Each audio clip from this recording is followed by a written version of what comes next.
Welcome to the 108 Effect. This podcast was created as a space to pause, to breathe, and to explore the questions that we don't always have time or permission to ask.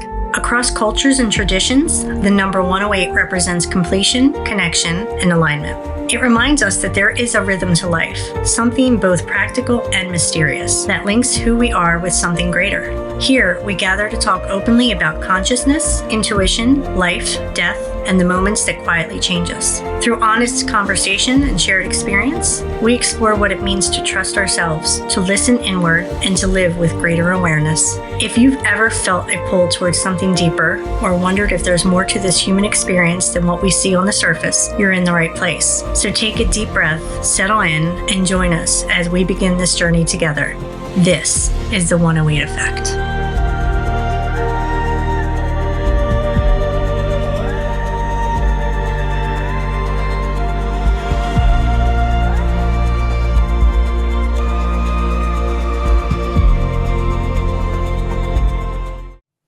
Tina and I at one point decided we wanted to take a class together. And we took this class online on something called channeling. And the channeling brought our group together even closer than we had thought. And the things coming out of these channeling, and we all do it individually. And we have a chat, a space on our phones where we share our daily channels. And Tina, you might be better at this to discuss exactly what channeling is. Well, I don't know if I'm better at it, but I've definitely been watching the channels for a long time. I became fascinated by them. I found the channels through another podcast called Next Level Soul. And there was a couple of people on there that said that they could channel from different realms. Angelic realm, ethereal, cosmic, you name it. They have different people that they bring in. Some people can channel Jesus. Some people can channel Buddha. Some people channel a collective called I'm trying to think of one of them, like the Z's, or there's another one called the Council. So there's these different channel methodologies, I guess you could say, or yeah, and so everybody does it slightly differently, and everybody has their own path on how they try to channel. When we took the class, it seemed so simplistic.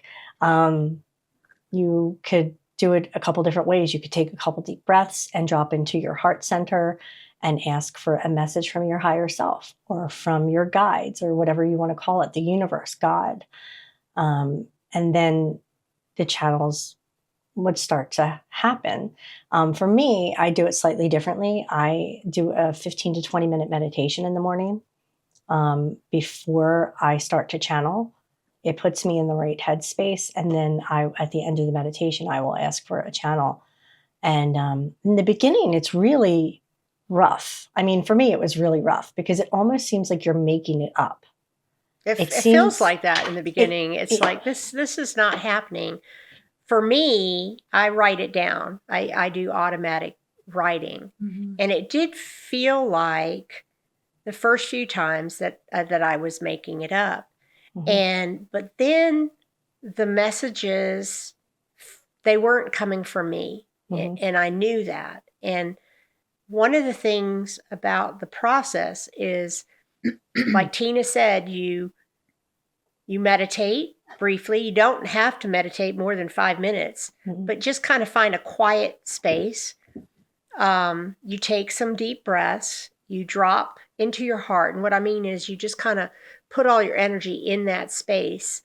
And then you open your eyes and you start writing. And the next step is to share it. And I was sharing with my husband and with Tina at first. And even he said, this is not coming from you. This doesn't sound like you. And he and I have been married 31 years. He's like, this doesn't come from you. And so with our experience, we're like, okay, we got to get the girls in on this. And so the next time we met, we're like, you got to try this. It's like, a new kind of candy. And so Dawn and Julie started right away. Dawn, what was your experience the first time doing it? I just went off your instruction. I had done automatic writing before, but I didn't know I was channeling anything. Like that's what it was. Yeah. I remember my first channel. Let me see here. I guess it was not too long, but it was strange. It was just, I just did the instruction. I said, take 3 deep breaths, ground yourself, go in, and I just didn't stop writing until it stalled, Well, why don't you read your first channel? My first channel. What'd you get, the first one? Sure. Oh, boy. Okay. So it says, for all knowing, you must be at peace. You must relax and allow yourself to feel the relaxation and ingest the peaceful feeling. Whispers of love are spoken to you. Remember how beautiful and loving this feels. It is here in this state where you will receive your messages, answers to your questions. It's okay not to remember every detail. The more you practice, the easier recollection becomes. The state of being when you are in this realm feels so wonderful. The tingling sensation and the heaviness are of comfort and protection. It is here where you receive. You are safe because we are with you always as you journey to the realm of knowing, then back to your earthly plane. Knowing is beautiful. You see the world differently. Spread this knowledge. People want to hear what you have to say. The energy you exude around you is beautiful and comforting. Continue on this path and you will be led to where you are meant to be. We love you. Wow. Wow. How profound. That was very, and that's been one of the commonalities between all the channeling is bringing up love. Now, Dawn, when you do it, you're claircognizant, right? It's just a knowing. Mm-hmm.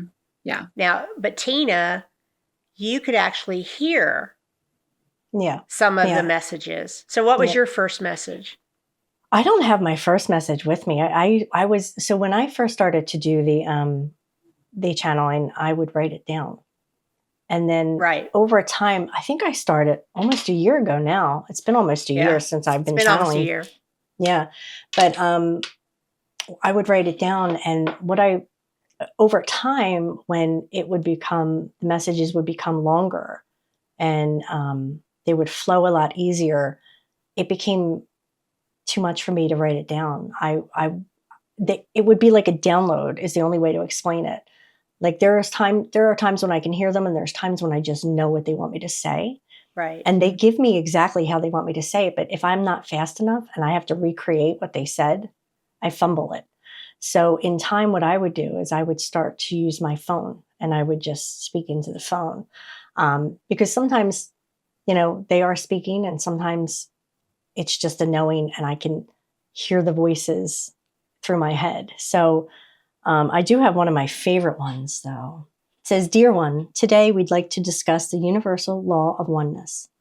All that is connected to all that is. There are many names for this: God, Goddess, the universe, and the like. It matters not what you call it. Once fully in spirit, you are connected, and all knowledge is instantaneous. You incarnate to experience separation. There are many species to select from. Some are physical beings in the way that you understand it. Some are not, but all generate multi-level experiences of separation and attributes to be discovered. Know that this is only an illusion, and you are never really separated and can tap in at any time. This is the beauty found within the remembering. Every day with practice, meditation, you are changing your beliefs and opening up, and we couldn't be any prouder. All our love." Beautiful. Mm-hmm. Yeah. Yeah. That is one of the... Go ahead. No, I was just going to say, I remember as Tina's tearing up, a lot of these channels, you feel it's so much energy and loving energy that you feel like you cried while you're channeling. Sometimes you do, yeah. Or you tear up, or it's just, you almost feel like you're going to explode. I mean, with a good feeling, with love. Yeah. Yeah. Sorry. Yeah. I'm going to go ahead and read one of my early ones. And like you, Tina, mine kind of started off short. And, I would write until nothing else would come. And sometimes even the first word would take a while. But then once I got that first word, it was like, diarrhea. It just kept splattering out, right? I'm sure the listener's going to love that. But so this is mine. And when I'm done, I got another question for you guys. So I would always ask, what does my soul want me to know? And this was one of its response. And this was my fourth one. That being alive in itself is a gift to the soul. The soul wants what it needs, love. It is the doorway to all things possible. It gives strength where there is none. Humanity needs to rise up and fill itself with love before it can reach its full potential. Love is the answer to all questions, from love what you do to love one another. It can stop wars, all conflicts, and provide peace where there is none. Love is there for everyone. Seek it, and it will eventually find you. So love is a very common theme in all of that. But then I know that Tina particularly would have messages come from the galaxy, the universe. And so the question is, and I'll answer the question myself, but the question is, who do you think you're channeling? For me, I feel like it's either my higher self or it's my soul group, and with a direct connection to the source. They often call me child. They often talk to me with so much love. Again, I can't hear them. It's kind of a knowing. And they show me things. I have visions. That's one of my superpowers. And so sometimes they show me things. So when I'm actually writing, I'm seeing the writing as well. Who are you talking to, Dawn? I would say my higher self, and spirit guides. And honestly, sometimes I feel like the angelic realm. I'm not exactly sure which one, but when those motions where I feel like I'm going to explode, I feel like they're coming from the angelic realm.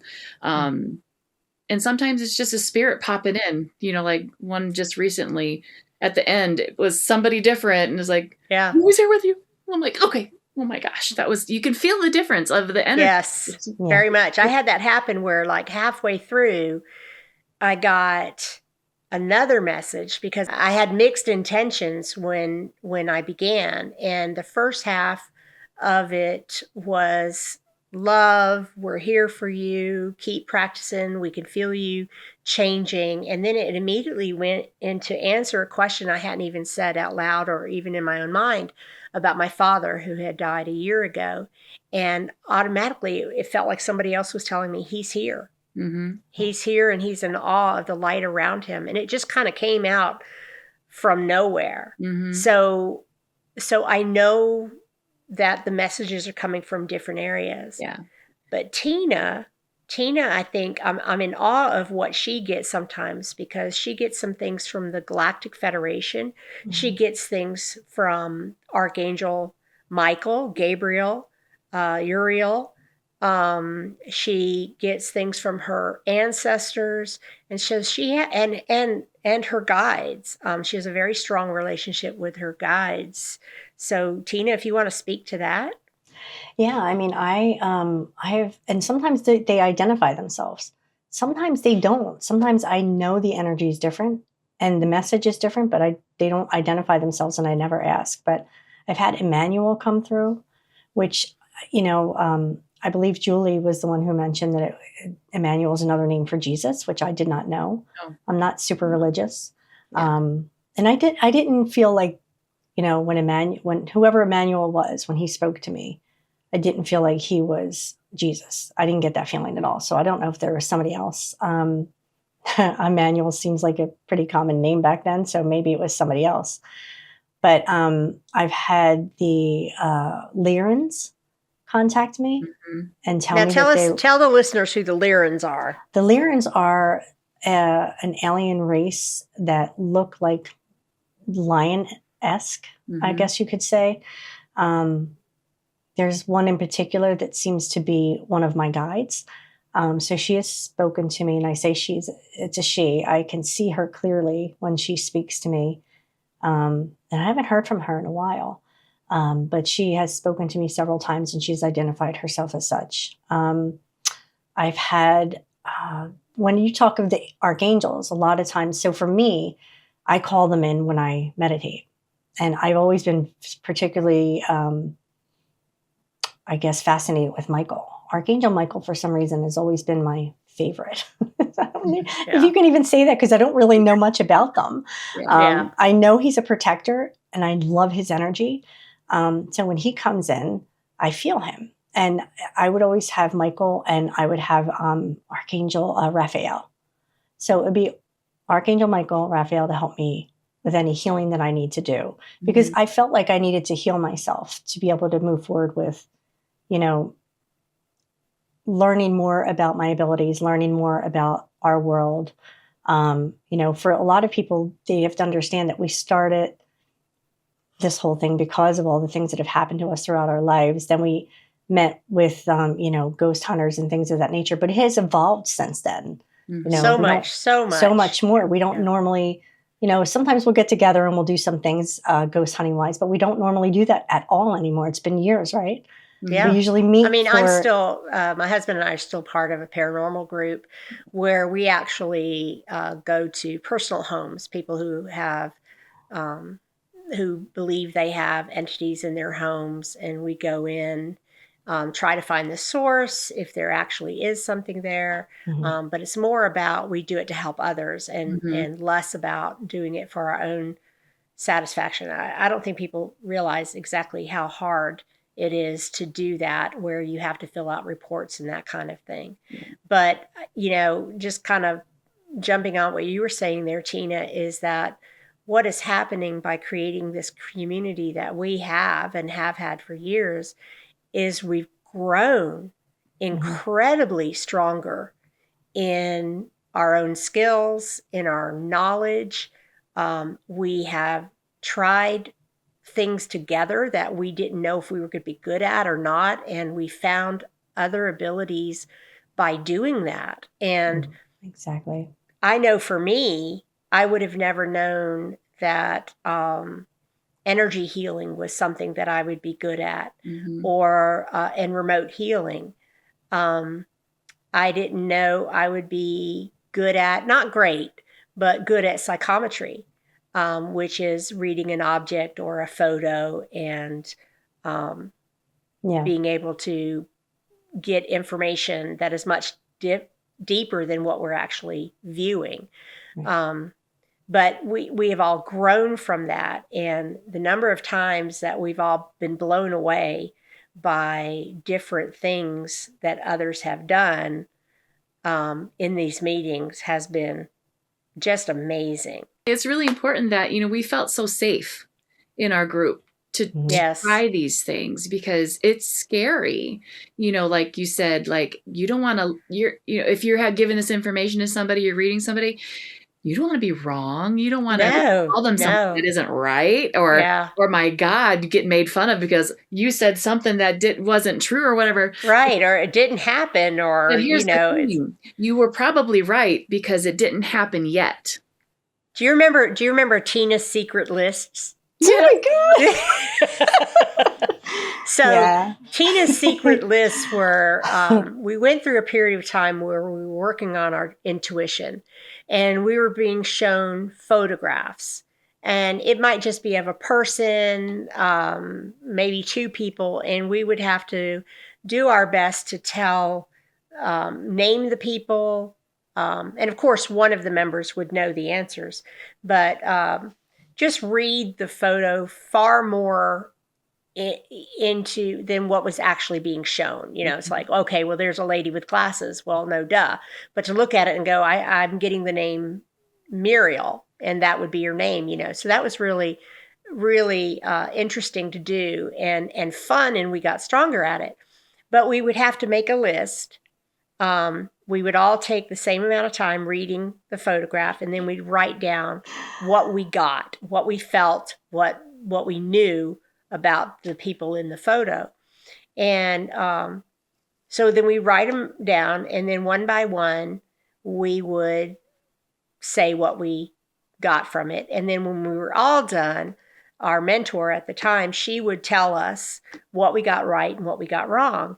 And Tina would read out what she'd have on her list, but she'd skip some things because she was so afraid of being wrong, only to find out if she had just said it out loud, because she'd hold up the thing and say, look, it's here. If she had just said it out loud, she would have been 100% right. And so there came that time when we had to trust ourselves. And that took a little bit longer than I anticipated.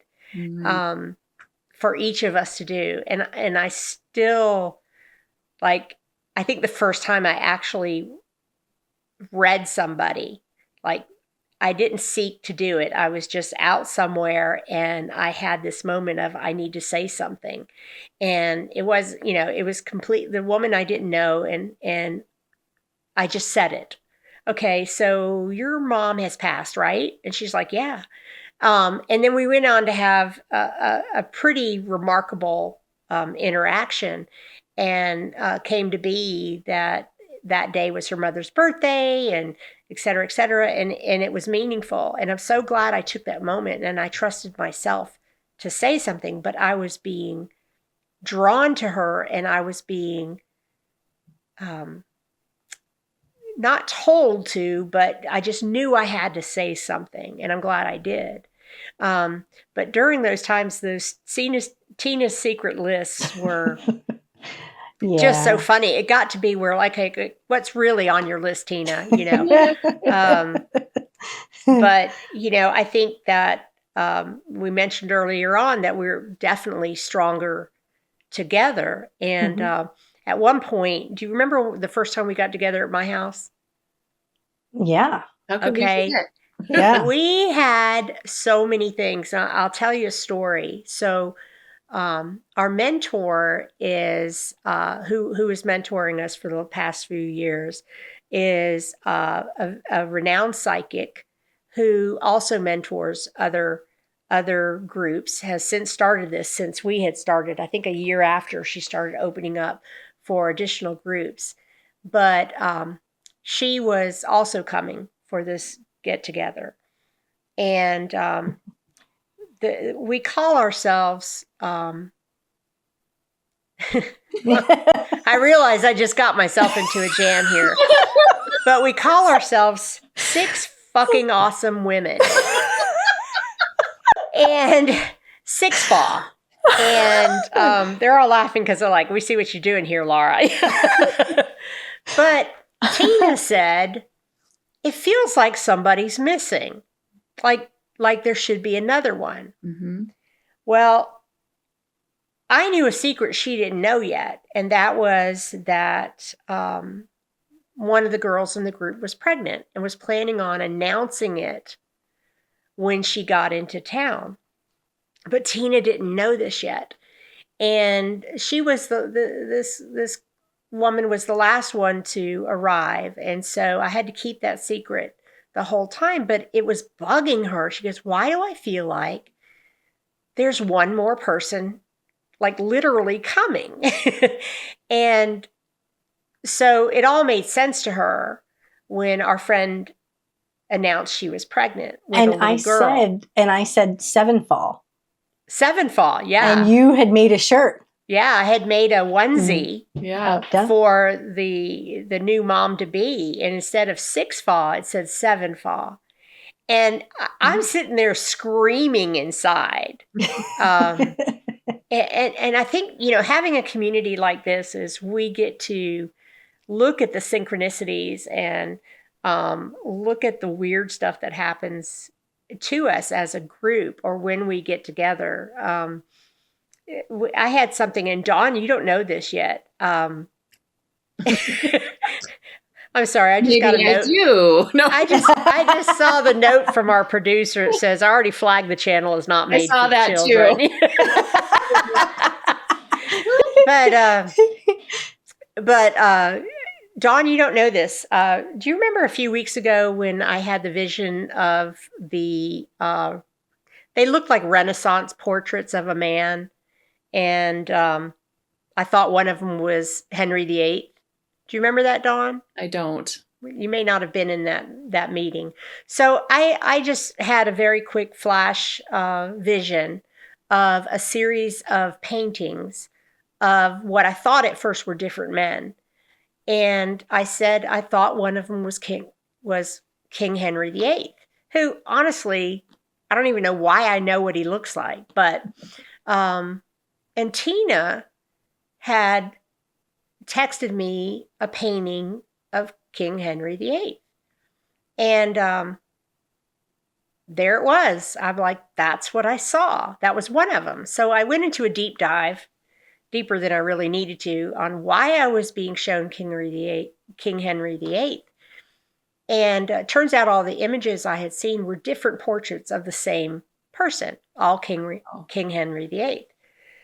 So I had a conversation with her about, with psychic powers, you've heard some psychics say, well, I see a rose, that's my symbol for love. Or they might say, I see my grandmother, that's my symbol or my sign that I'm talking to a grandmother or a mother figure. And so I asked Tina if she thought maybe that me seeing Henry VIII had more to do with the time period, that maybe I should pay attention to the time period. As you know, I'm a painter, so maybe I should be painting more, things like that. And we just trying to get it, figured out. And she says that, definitely that could be. And we let that alone. Later that same day, I'm a Reddit user. Well, I'm really just a peeper. I like to get on there and read the stories. I very rarely comment or anything. And I read 2 different stories. One was about relationships, and one was about one of their ask questions, like what was your worst date or something like that. Mm-hmm. And in 2 different posts, Henry VIII is mentioned. Had nothing to do with the post, had nothing to do with the comment even. And here I am being confronted with Henry VIII after just telling Tina that I think maybe he's a symbol for something.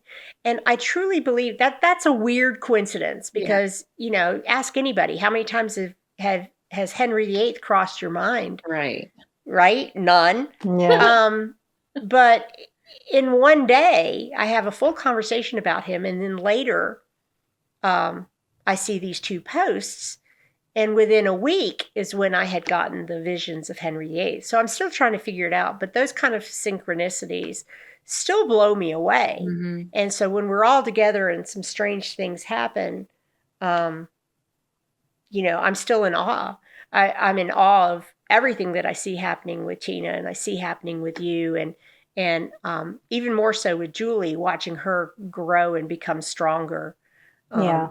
Give yourself some credit too. Well, I know I'm still trying, but you know how I am. I have to read about Henry VIII. And who is I don't know what he has to do with me at all. But having these conversations, it has been so good because sometimes, you have some feedback. You say, well, maybe it's this or maybe that's that. And at the same time, we're trying to figure this out. Tina had, I can't remember if it was during a channel or what happened and you got the whole Sir Isaac Newton. Yeah, that was really weird. I don't know. Yeah. So, sometimes I'll get, overnight, I'll hear words or I'll hear names or I'll hear things. And I've gotten to the point now where I just get up and I write them down because otherwise I don't remember them in the morning, which drives me absolutely batty. I can't tell you how many times in my, in between state, I'll hear something. I'll be like, I'll remember that in the morning. And in the morning, I don't remember it because it fades. Yep. and it's very strange. So yeah, I got Sir Isaac Newton, and I was like, what? What does that? I mean, I love history, but I know very little about him. So I ended up going down that rabbit hole, and I had no idea that he was very spiritual, and that he believed a lot of things that were considered, in his time, to be heretical. So like, he just didn't talk about it. He would write things down, and but his thoughts were, pretty similar to all the things that we hear nowadays. And I think it's so fascinating. Tina's exact words were, he was woo-woo too. He was. I did say that. I did. But I want to go back to the Archangels, because I didn't finish my story. Oh, that's right. We're supposed to be talking about channeling. Yeah. Yeah. So with this meditation, when I call in people, I can tell their energy. So for the last couple of weeks, I was having Archangel Michael pull away. And I could feel that. I could feel that he was still there, but his energy wasn't as strong. And I was so sad, because I love his energy now. I was really sad that he was pulling away, but I knew that there was a reason for it, but I didn't know why.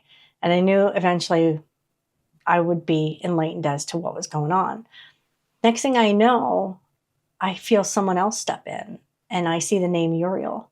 And I thought, Archangel Uriel. I have no idea about this Archangel. I do not know what they are, what they stand for, what their, particular powers are, or what they try to accomplish. So I started to feel that different energy, which was very, very different than Michael.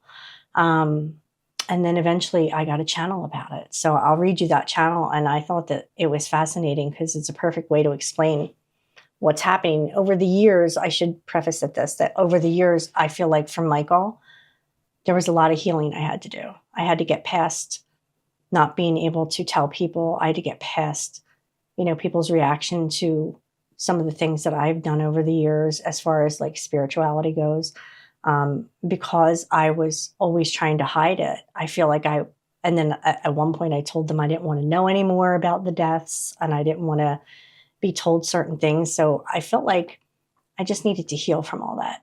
And so I think that's why Michael was with me for so long, because I know I've been meditating for years, and Michael was almost always there, especially the last couple of years. But anyway, I will read the channel that explains why Michael stepped out and Uriel steps in. It says, "Dear one, take a deep breath and soften into this moment. You are safe now. The storm you were moving through has passed, and the strength you gained was never meant to leave you.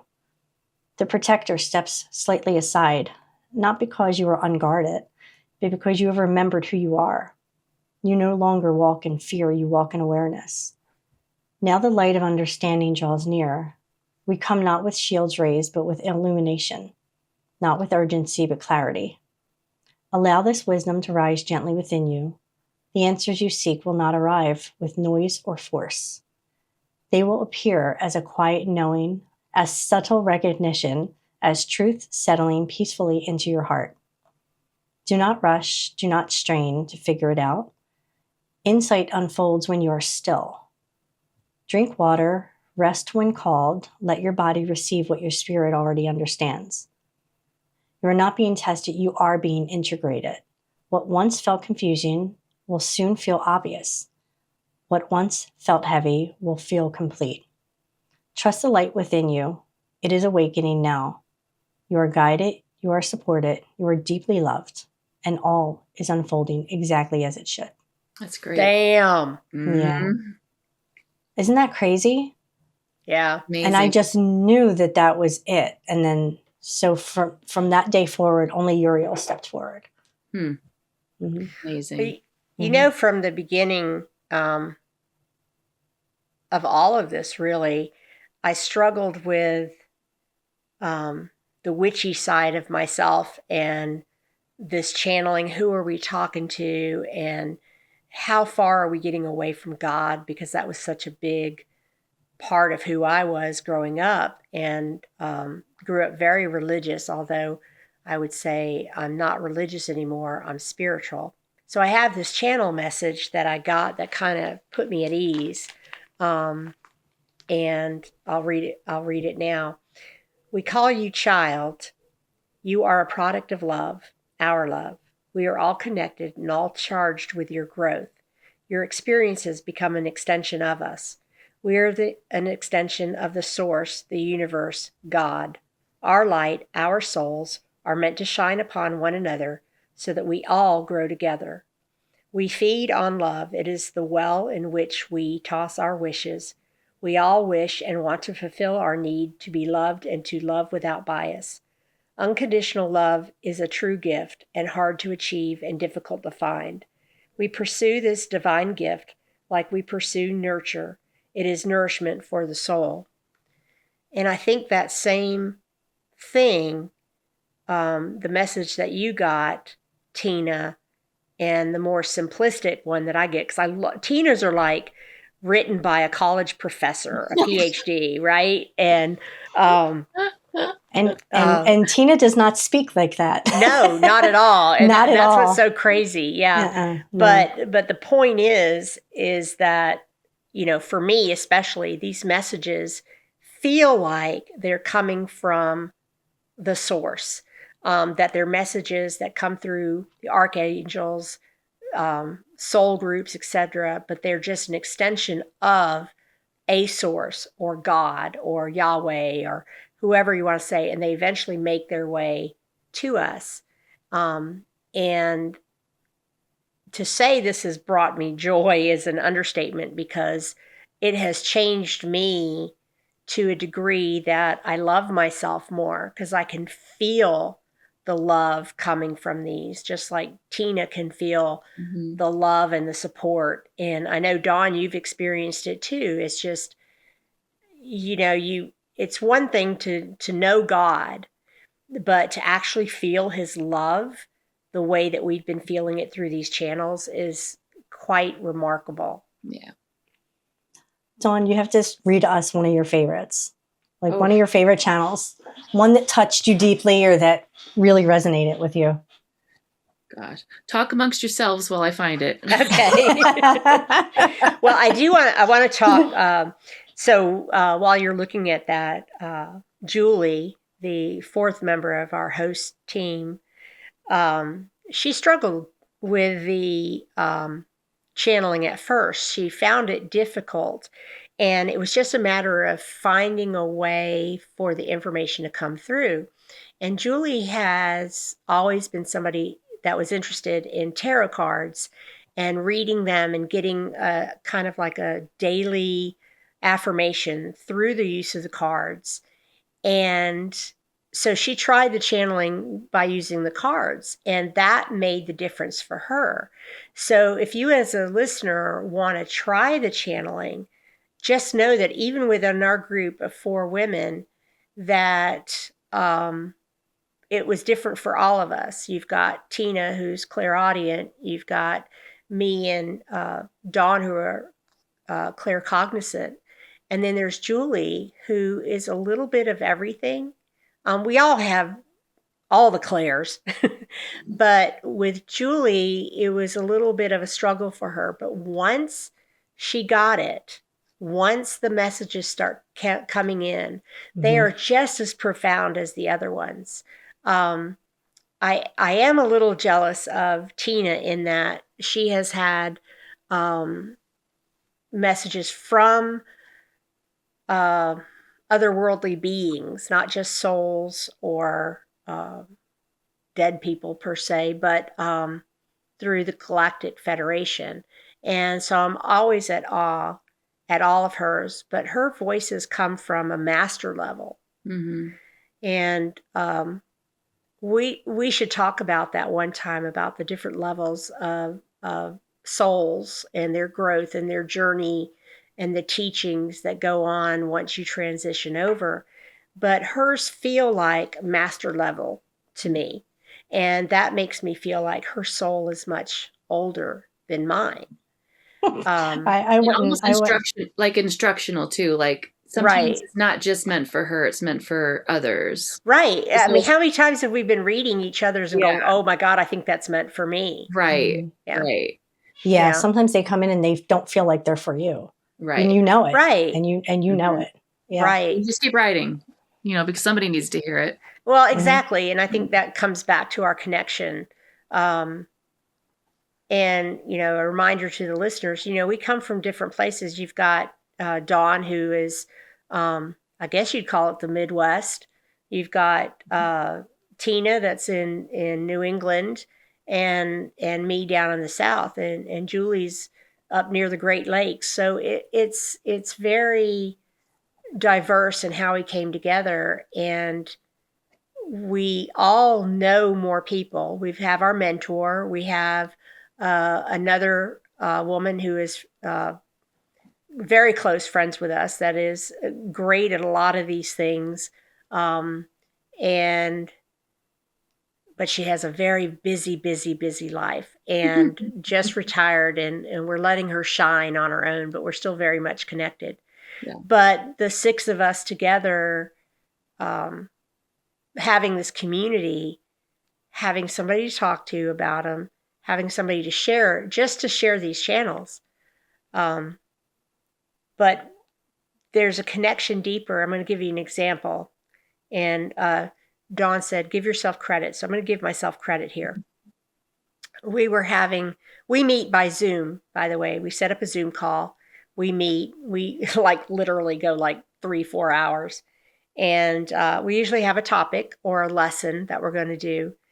But this particular night, I was in a great mood.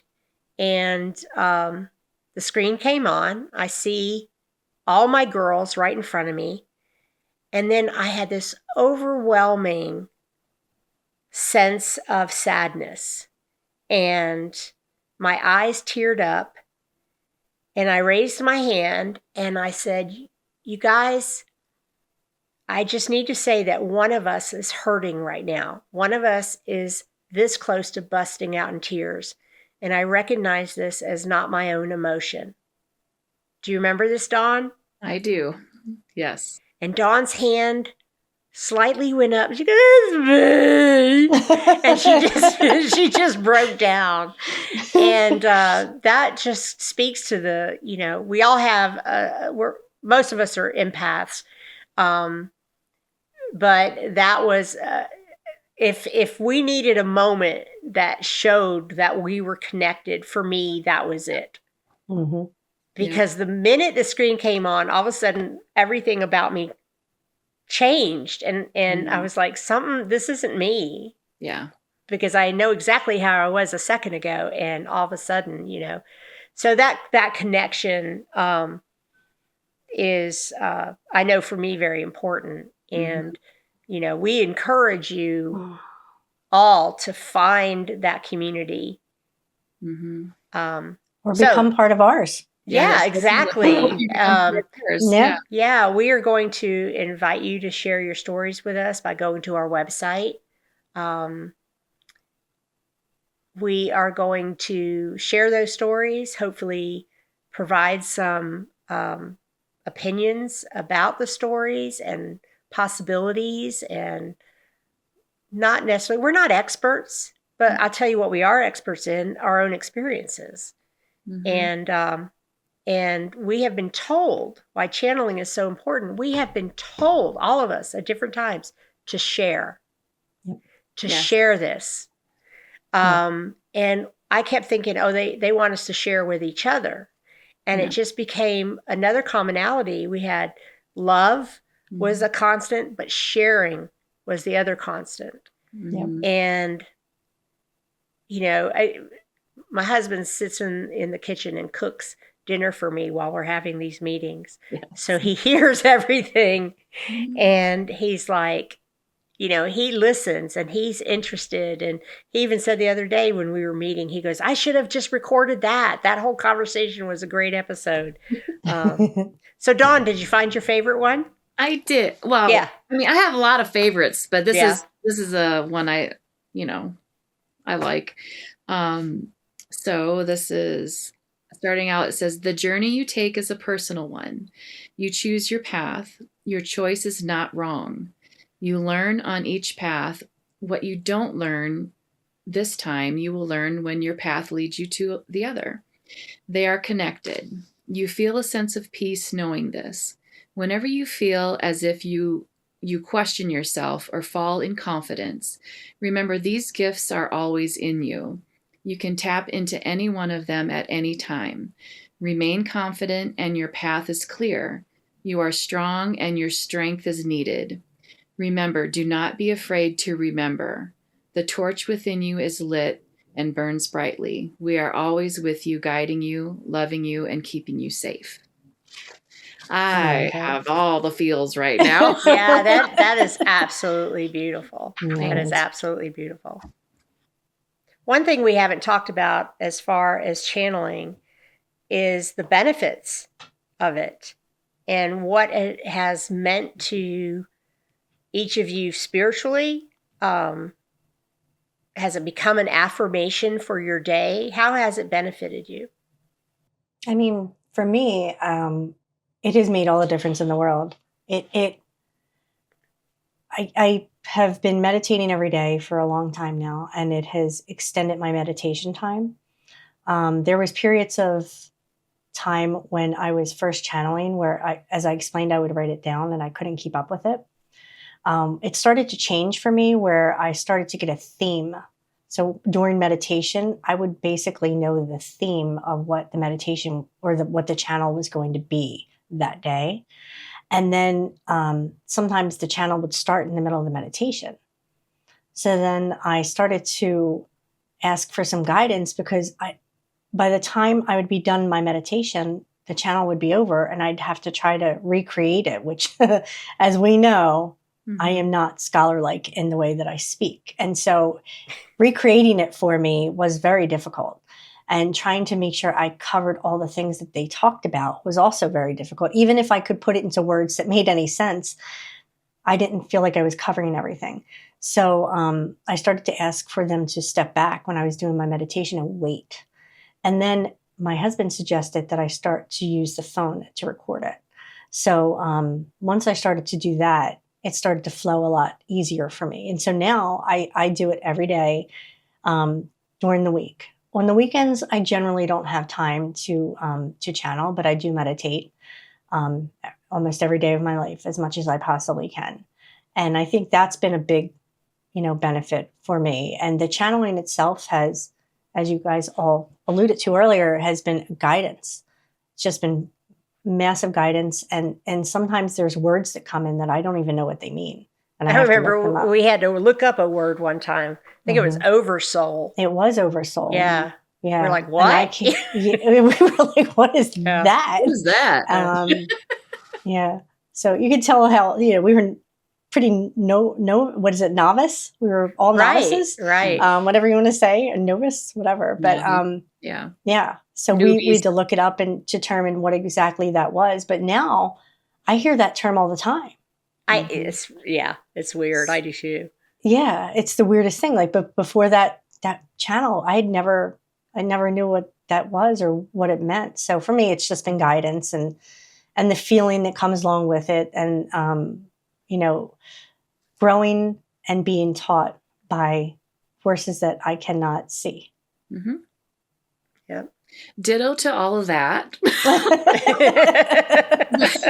But also for me that, I do try to do it every day also. Lately, it's been more difficult. I've been taking care of my mom. She has a condition, but so sometimes it makes it difficult. But because I channel, sometimes I am really down or I'm really just wake up like, oh, I don't know if I have time for, to do this today, but I make the time. And because you're channeling from these different realms, you feel better. Like it just, you feel better. Like, oh, I mean, all of us have probably done that. Like, oh my God, I don't want to do that. I just have time. So, but I'm telling you, it feels bad. Like when you exercise, I don't want to exercise. Right. But boy, do you feel better when you're done, So you guys are my channeling exercise buddies, because we keep each other on task by sharing in our group chat. That's yes. Yeah. And who the most consistent channeler is? Who's that a word go to? Yeah, Julie. Yeah. Lately, yes. She's good. Yeah, she does a great job. Really good. Yeah. Yep. For me, when you ask your husband, do I look fat in those jeans? And he says, of course not.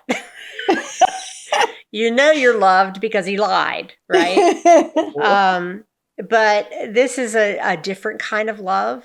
And through this, I've always had a little bit of trouble with self-love. But through this, I realize that I am uniquely perfect. And those are words that they used one time, that, I may not like the vessel I'm in at this particular time, or I may wish I hadn't gone gray. But they remind me that I was made the way I was supposed to be made. And through this, I've learned to love myself. But more importantly, I've learned to look at every situation with love in my heart. Yeah. I've become more patient. I've become things that normally would just irk me to no end, they just like wash over me, and I'm not, I don't get as upset or depressed about things that normally would. I'm a little bit more understanding of other people, and understanding that they are going through their own thing, but not just that we're connected to them, that they are an extension of us. Everybody is an extension of ourselves. And by seeing that and feeling that and being told that on a daily basis, that there is a collective consciousness, that we are all part of each other and all part of the source, reminds me to be kind and to love one another. And, if anybody out there wants to challenge channeling, call it demonic, or you're playing with fire or anything like that, makes no sense to me, because it's all about love. Yeah. It's about loving yourself and loving others, spreading love, sharing love. I just don't know how that could be a bad thing. That's one thing I just love about, our tribe, our group, and what we're doing now is creating a beautiful community.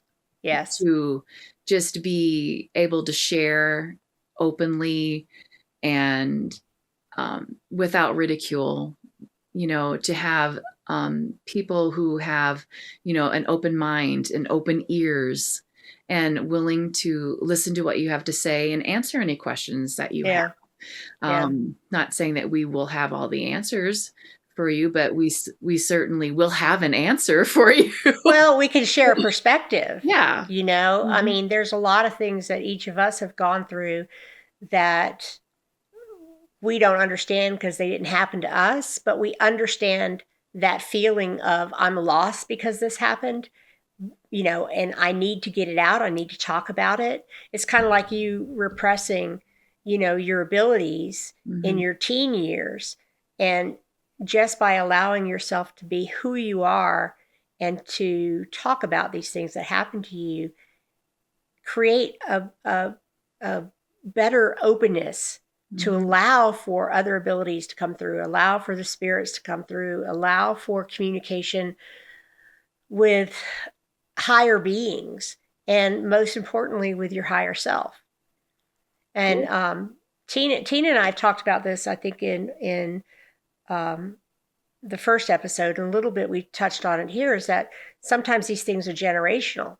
And I wish that I had this community as a much younger person going through this. Yeah. And so there's that hope that we may not reach the young people, but we'll reach their moms. We'll reach their dads. And so if somebody is open to hearing the child and not squashing what is a remarkable thing, then maybe it becomes less stigmatized and more apparent that this is the normal, not just the paranormal. Yep. And more importantly, you're being led to the people you need to meet. Yeah. Mm-hmm. Yeah. That you're meant to know. Yeah. Absolutely. Well, once again, we're running out of time, and this has been fun, and I can guarantee you channeling will come up again. But for those of you who are interested, again, some simple steps. Close your eyes. Take 3 deep breaths. Center yourself in your heart. Ask yourself, what does my soul want me to know? Open your eyes. Start writing and see what the universe has to tell you. Until next time, this is the 108 Effect.